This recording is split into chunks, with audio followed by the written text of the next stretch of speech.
한 주간 잘 지내셨습니까? 다니엘 기도회 21일 하고 오늘 이렇게 만나니까 너무 오랜만에 보는 것 같습니다. 좀 낯설어요. 제가 좀 낯섭니다. 오늘 히브리서 마지막 시간입니다. 히브리서 말씀이 참 저도 어려운 말씀이었는데 이 히브리 말씀을 제가 꼭 설교를 하면서 느낀 점이 뭐냐면 히브리서가 참 중요한 말씀이다. 왜냐하면 예수님이 얼마나 위대하신가를 계속 강조하고 있는 것이 히브리서예요. 다른 어떤 성경보다도 예수님에 대해서 가장 많이 언급하는 성경이 히브리서입니다. 그래서 여러분들이 히브리서 강해가 오늘 끝이 나지만은 집에 돌아가셔가지고 제가 했던 설교들을 1장부터 13장까지 쭉 한번 다시 보시기 바랍니다. 보면서 뭘 해야 돼요? 좋아요를 눌러야 돼요. 그걸 잊으면 안 됩니다. 좋아요를 누르시고 마음은 예수님이 좋아요 이렇게 하는 마음으로 하시면 좋을 것 같아요. 히브리서는 제가 늘 이야기를 하지만은 유대인으로서 예수님을 믿었다가 핍박이 있고 어려움이 있으니까 다시 유대교로 돌아가려는 사람들에게 예수님이 얼마나 위대하시냐, 구약의 모세보다 위대하고 아론보다 위대하고 심지어 천사보다도 예수님이 더 탁월하신 분이다. 이걸 강조함으로 사람들로 하여금 믿음의 주가 되시고 온전케 하시니 예수님을 바라보도록 만드는 거예요. 오늘 13장은 뭐냐면 결론적으로 그럼 예수님을 믿는 사람은 어떻게 살아가야 되느냐, 그에 대한 지침을 이야기를 하고 있는데 첫 번째는 뭐냐면 사랑해야 된다 그렇게 말합니다. 우리 1절과 3절을 같이 한번 읽어보겠습니다. 시작. 형제 사랑하기를 계속하고 손님 대접하기를 잊지 말라. 이로써 부지 중에 천사들을 대접한 이들이 있었느니라. 너희도 함께 갇힌 것 같이 갇힌 자를 생각하고 너희도 몸을 가졌은즉 학대받는 자를 생각하라. 가장 먼저 나오는 말씀이 형제 사랑하기를 뭐하라고요? 계속해라. 여러분 사람이 몸과 마음이 여유가 있으면은 주변 사람을 돌아보는 게 그렇게 어렵지 않습니다. 그런데 지금 이 히브리서 받는 이 편지의 수신자들은 핍박 가운데 있어요. 재산을 몰수당하기도 하고 때로는 감옥에 갇히기도 하고 자신의 삶의 터전을 송두리째 잃어버리는 거예요. 그런 환경 가운데 있지만은 너희들이 계속 뭘 해야 된다고요? 사랑을 계속해야 된다는 거예요. 특별히 2절에는 뭐라고 하냐면 나그네를 대접하라는 거예요. 이 나그네가 누구냐면 예수님을 믿다가 핍박을 하니까 삶의 터전을 잃고 도망을 다니는 성도들, 또 순회하면서 복음을 전하는 사람들, 그 낯선 사람들을 이야기해요. 여러분 우리가 아는 사람이 집에 오는 것도 부담스러워요, 안 부담스러워요? 그렇죠. 아는 사람이 오는 것도 부담스러워요. 근데 그 초대교회 당시에 낯선 사람들, 한 번도 얼굴을 본 적이 없고 나와 아무런 관계가 없는 사람들인데도 그들을 뭐하라? 대접을 하라는 거예요. 그게 뭐라냐면 사랑이라는 거예요. 그리고 감옥에 갇힌 자를 돌아봐라. 너희들도 언젠가는 그렇게 될 수가 있다는 거예요. 사랑이라는 것이 뭐냐? 한번 따라했습니다. 불편을 감수하는 거다. 우리가 입술로는 사랑을 자꾸 말을 많이 하지만은 이번에 우리 김석균 목사님 오셔서도 그죠? 사랑의 종소리, 뭐 죽게 두서 모아 비나니 뭐 사랑을 노래하고 하지만은 실제로는 처음에 불편도 우리가 감수하려고 하진 않습니다. 우리 자신 한번 돌아봐야 돼. 내가 정말로 주님을 사랑한다 말하고 또 우리 성도들을 사랑한다 말하지만은 내 안에 불편을 감수하고자 하는 그 마음이 내 안에 있는지를 돌아봐야 돼. 형제 사랑하기를 계속하라. 오늘 이 말씀을 내가 묵상을 하는데 복음성 가수가 하나 생각나더라고. 제가 고등학교 2학년 때 유명했던 복음성 가수가 한 사람 있었어요. 변진섭이라고. 변진섭 씨가 복음성 하나 발표했잖아요. 그게 뭐냐면 사랑이 필요한 거야 뭐 이런 노래 했었어요. 그 가사가 이렇습니다. 잘 생각이 안 나네. 처음 시작이 우리에게 사랑이 필요한 이건데 인생이 뭐 저마다 힘에 겨워 인생의 무게로 넘어질 때 그 순간이 바로 우리에게 사랑이 필요한 거죠. 이런 노래 있어요. 사람이 저마다 인생의 무게로 넘어질 때 그때 뭐가 필요하다고요? 사랑이 필요하다. 그러면 이전에 가사가 우리는 홀로 걷고 있는데 그때도 하늘은 함께 계시죠. 이런 말이죠. 하늘이 함께 있다. 그래서 복음성이에요. 복음성. 홀로 걷는 것처럼 보이지만은 하늘은 같이 있다. 그분이 누가 가사를 적었는지 모르겠지만은 하나님 우리와 함께 계신다. 이렇게 저는 이제 받아들였어요. 그래서 복음성이에요. 근데 형제 사랑하기를 계속하라 이 말이 원문에 보면 뭐라 되어 있냐면 사랑이 계속 너희 안에 머물도록 해라 이런 뜻이에요. 사랑의 불씨가 꺼지지 않도록 해라 그런 뜻이에요. 우리가 사랑하는 것에 힘이 들면은 사랑의 불씨가 꺼져버려요. 더 이상 사랑할 힘이 없어져요. 여러분 겨울이 되면은 사람들이 다 어디 앞에 몰려드냐면 난로 앞으로 모여들잖아요. 그래서 교회는 사랑의 난로가 계속 불이 타올라야 돼요. 그래서 힘들고 어려울 때마다 교회를 찾아와가지고 사랑의 난로 곁에 와가지고 다시 온기를 느끼고 힘을 얻고 세상을 살아갈 수 있는 힘을 얻어야 돼요. 저는 우리 푸른숲 교회에 사랑의 불씨가 계속 피어오를 수 있기를 주의 이름으로 축복합니다. 저는 오늘 이 말씀을 잊을 수가 없습니다. 히브리 13장 1절 말씀. 제가 참 어렵고 힘들 때 이전에 맹장교회에 있을 때 교회가 완전히 소용돌이에 휩쓸려 가지고 목사님을 지지하는 파 반대파가 3년 동안 싸워요. 3년 동안. 완전히 막 진짜 피 터지게 싸웠어요. 제가 이야기했잖아요. 사랑은 비를 타고 똥물은 벽을 타고. 주일날 아침에 똥물을 퍼부어가지고 이 강대상 앞에 똥물이 흘러내렸어요. 예배를 목사님이 예배를 인도를 못하게 하려고 그런 악한 짓을 하더라고. 그래서 저는 그때 우리 참 인간은 다 죄인이다.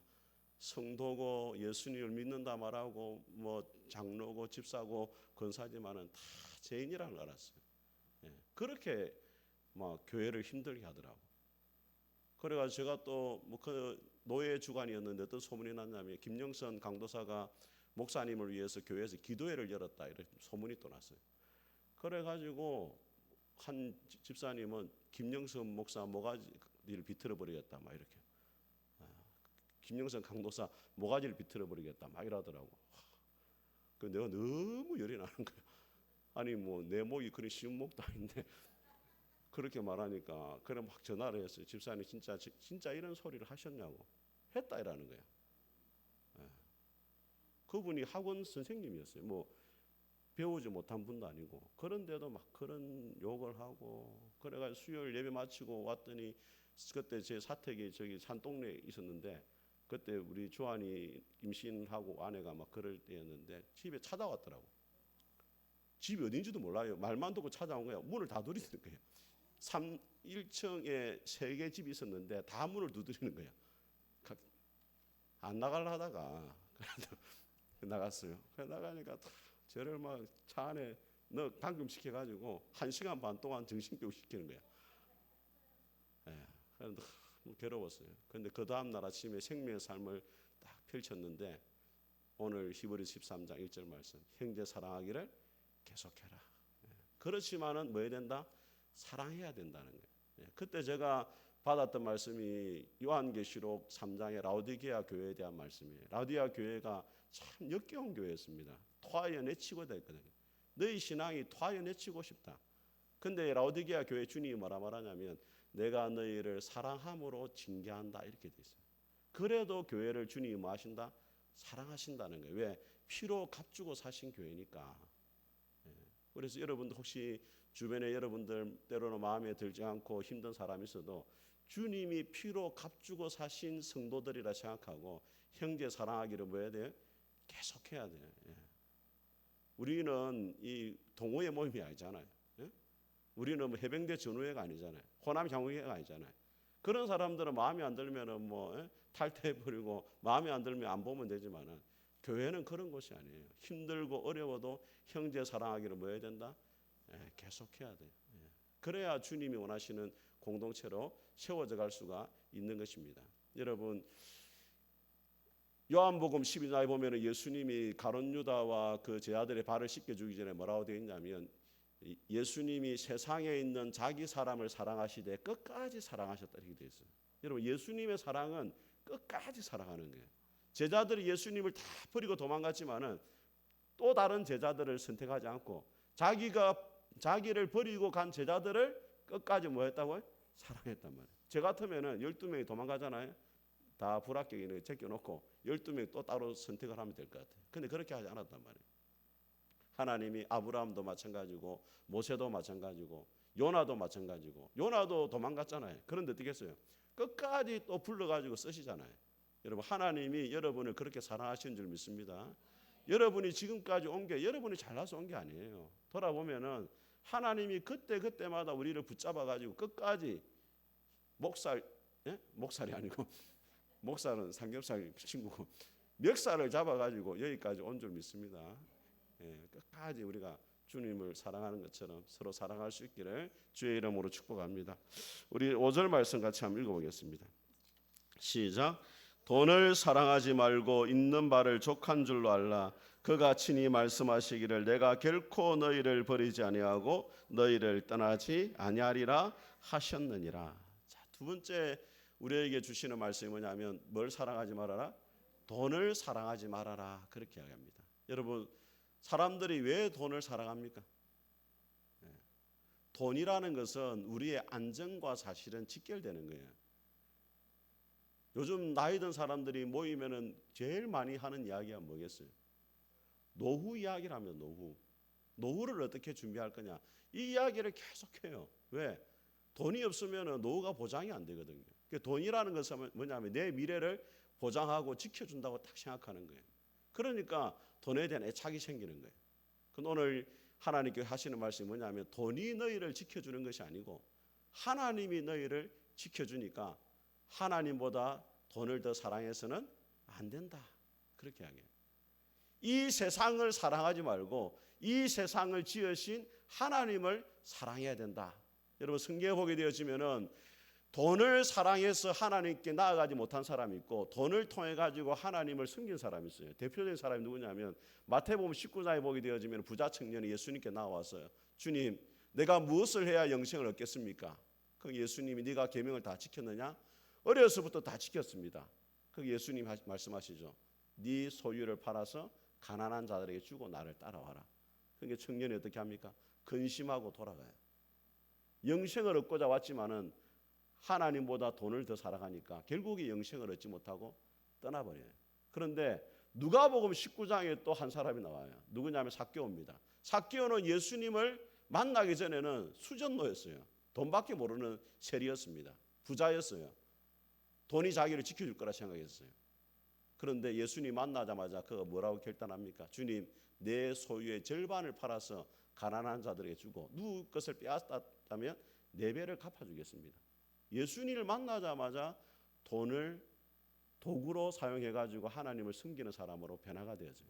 두 종류의 사람이 있다는 거예요. 돈 때문에 하나님께 가지 못하는 사람이 있고 돈을 하나님 나라의 도구로 쓰는 사람이 있다는 거예요. 여러분 우리가 건강 때문에 보험을 들잖아요. 그죠? 예, 보험을 들면 뭘 자세히 살펴봐야 돼요? 약관을 잘 봐야 됩니다. 예, 약관이 엄청 복잡하게 되어 있단 말이에요. 그거 잘 읽어봐야 돼요. 제일 작은 것일 때는 더 봐야 돼요. 우리 아는 양정혜 목사님 사모님이 삼성 생명인가 옛날에 보험을 들었대. 암보험을. 갑상선 암이 걸렸어요. 그런데 될 줄 알았대요. 한편으로 암이 걸려서 힘들었지만 한편으로는 보험금을 탈세하니까 또 마음이 기분이 조금 좋아지신 거예요. 그런데 알고 보니까 약관이 뭐라 되냐면 1.5cm 이상 이렇게 딱 적혀져. 그게 안 돼가지고 보험 못 탔어요. 그런데 여러분 하나님이 여러분에게 주신 보험 약관이 딱 있어요. 한 줄로 딱 돼 있어요. 내가 결코 너를 떠나지 않고 너를 버리지 않을 것이다. 하나님은 복잡하게 작은 글씨로 네 나쁜 짓 하면 버린다 이렇게 안 적어놨단 말이에요. 따라하면 내가 결코 너를 버리지 않고 떠나지 않을 것이다. 아멘.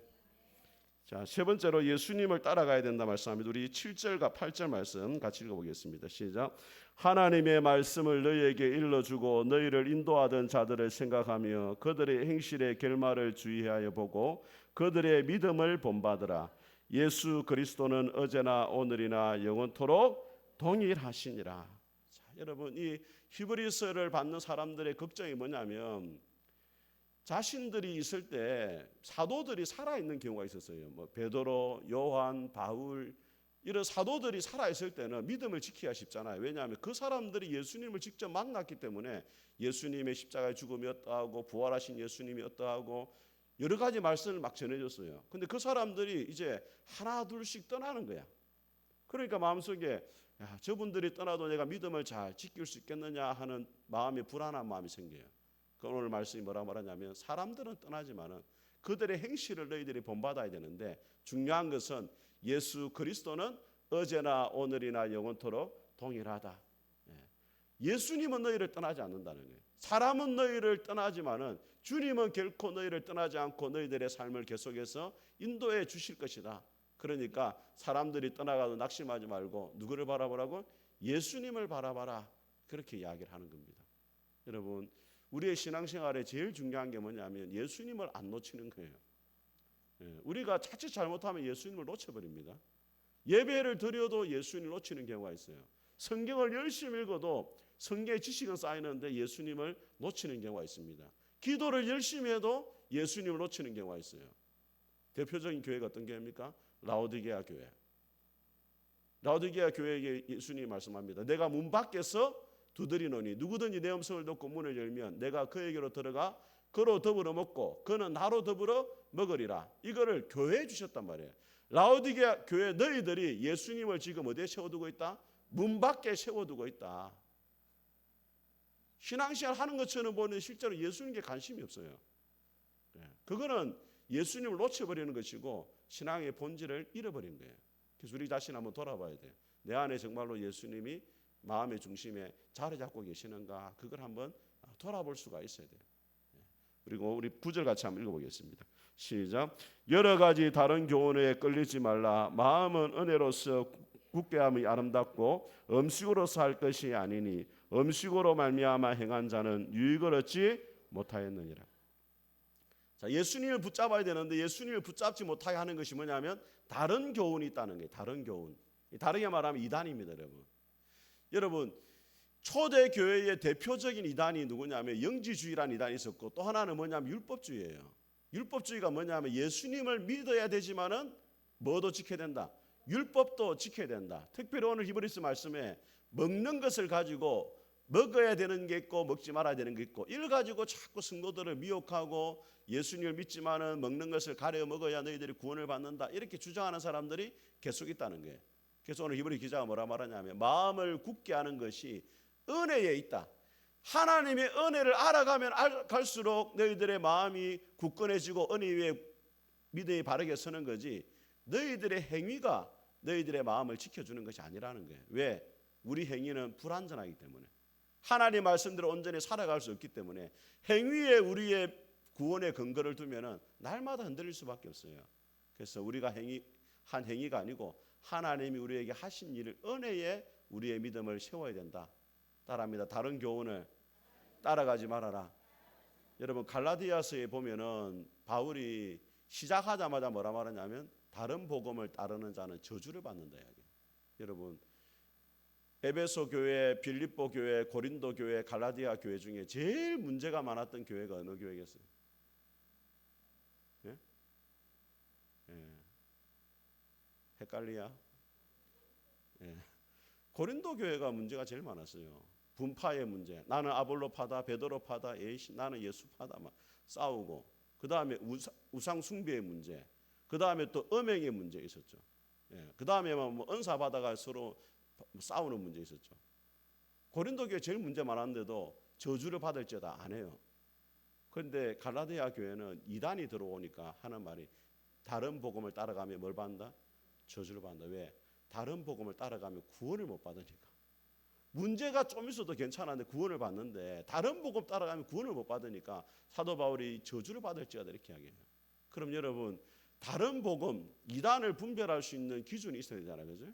예, 딱 여러분 제가 세 가지 말씀드립니다. 첫째는 뭐냐면 다른 예수를 말하면 이단이에요. 2000년 전 이 땅에 오신 예수님 외에 내가 예수다. 그러면 뭐예요? 100% 이단입니다. 예. 그 사람이 죽은 사람을 살리고 뭐 많은 기적을 행하고 아무리 그렇게 해도 다른 예수, 내가 예수다 이러면은 그냥 이단인 거예요. 예. 여러분이 제가 만약에 죽은 자를 살리고 하면서 내가 예수다 나를 믿어라. 그럼 여러분 어떻게 해야 돼요? 예. 예. 뭐라고요? 아, 신고. 예. 뭐대다 신고할 겁니까? 예. 그러면은 문제가 생기는 겁니다. 그럼 여러분 제 말을 따라갈 필요가 없어요. 또 하나는 뭐냐면, 두 번째는 뭐냐면 다른 성경입니다. 66권의 성경 외에 또 다른 걸 가져와 가지고 하나님의 계시를 받은 성경이다, 이렇게 말하면은 100% 뭐예요? 이단이에요. 세 번째는 뭐냐면 따라하면 다른 구원. 예수님을 믿음으로 구원받는 것 외에 신천지는 뭐라 말하냐면 신천지 안에 들어와야 구원받는데요. 14만 4천 명 안에 들어와야 된다는 거예요. 요한계시록 7장에 나오는. 그 지금 신천지가 몇 명이 되냐면 14만 4천 훨씬 넘어버렸어요. 그게 뭐라 말하냐면 우리 안에도 양이 있고 뭐가 있다? 염소가 있다. 그렇게 또 이야기를 하는. 마찬가지고 6월절을 지켜야 된다. 그러면서 또 토요일을 또 안식일 좀 지켜야 된다 이야기하죠. 그러면은 다 이단입니다, 여러분. 예수님을 믿음으로 구원받는 것 외에 다른 것을 말하면 뭐다? 이단이 되는 거예요. 그래서 여러분들이 마지막 때가 되면 될수록 하나님 안에서 영적 분별력을 가지고 예수 그리스도만을 붙잡을 수 있기를 주의 이름으로 축복합니다. 우리 11절과 우리 12절과 13절 마지막으로 같이 읽어보겠습니다. 시작.